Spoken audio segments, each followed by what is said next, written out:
বিগত 17টি বছর রাজপথের এমন কোনো আন্দোলন সংগ্রাম নেই যেখানে আমি শ্রমঘাম দেইনি এবং রাজপথে আমি সক্রিয় ছিলাম।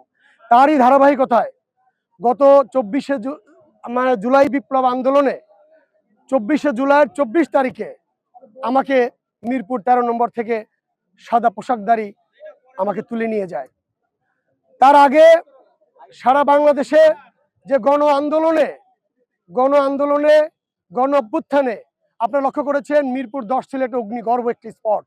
সেই স্পটে আমি লাইভ বক্তব্য এসেছিলাম, আমার লোকজন নিয়ে আমি গণ অভ্যুত্থানে সক্রিয় ভূমিকা রেখেছিলাম।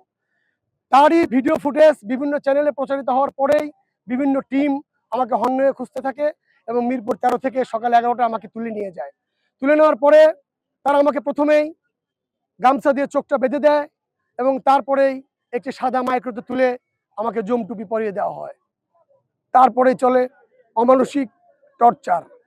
আসলে বলতে গেলে অনেক কথাই আসে।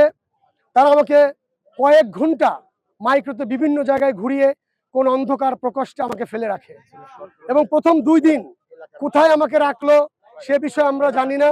আমি একটা জিনিস বলতে চাই যে গুমের সময় তারা যে আমাকে 2 দিন ব্যাপী যে টর্চার করেছে, যে নির্যাতন করেছে, আমি আমার বাম হাত আমার বাম পা দীর্ঘ 1.5 মাস একটানা অবশ ছিল এবং আমি যখন অবরুদ্ধ ছিলাম আমি মনে হয়েছিল যে হয়তো আমি এই দেশে আর আসতে পারবো না, আমি হয়তো আমার সুজনগর বাসি বা চিনাখরায় আমি আর কখনোই প্রত্যাবর্তন করতে পারবো না এবং সবসময় কবরের চিন্তা আমার মাথায় গ্রাস করত এবং আমি চোখে মুখে সবসময় অন্ধকার দেখতাম।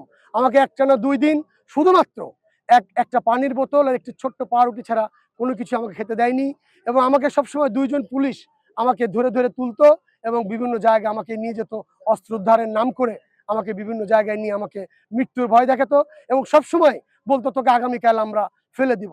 আপনারা লক্ষ্য করবেন গণ অভ্যুত্থানে হাজার হাজার মানুষের নির্মমভাবে তারা গুলি করে হত্যা করেছে। সেই সময় আমার মতো তুষারকে গুম করে রেখে হত্যা করা তাদের কাছে কোনো ব্যাপারই ছিল না।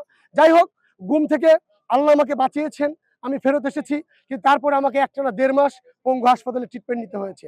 এখন আমি আলহামদুলিল্লাহ মোটামুটি ভালো আছি এবং আমি মনে করি দেশনেত্রী বেগম খালেদা জিয়ার উপরে যে টর্চার হয়েছে, আমাদের প্রিয় নেত্রীর উপর যে টর্চার হয়েছে, তার তুলনায় আমি কিছুই না। আমি এতদিন পরে ফিরলাম এই কারণে আমি শারীরিকভাবে অনেকটা আনফিট ছিলাম। তারপরেও আমি একটি কথা বলি যে 5ই আগস্টের পরে সারা বাংলাদেশে একটি সংগঠন যে মব সৃষ্টি করছে, যেভাবে অরাজকতা তৈরি করছে, আমি সংশয়ে ছিলাম যে আসলে কি এই দেশে সঠিকভাবে আবার আমরা পুনরায় রাজনীতি করতে পারবো কিনা, নাকি আবার নব্য কোনো ফ্যাসিস্টের জন্ম হবে। আপনারা দেখবেন যে গুপ্ত একটি সংগঠন সারা দেশে কিন্তু বিগত কয়েক মাস যাবৎ নানাভাবে মব সৃষ্টি করেছে। সেই আতঙ্কের কারণেই আমার অনেকটাই কিন্তু দেশে আসা সম্ভব এবং আমি কিছুটা ট্রমার মধ্যে ছিলাম, আমি শারীরিকভাবে অসুস্থ ছিলাম।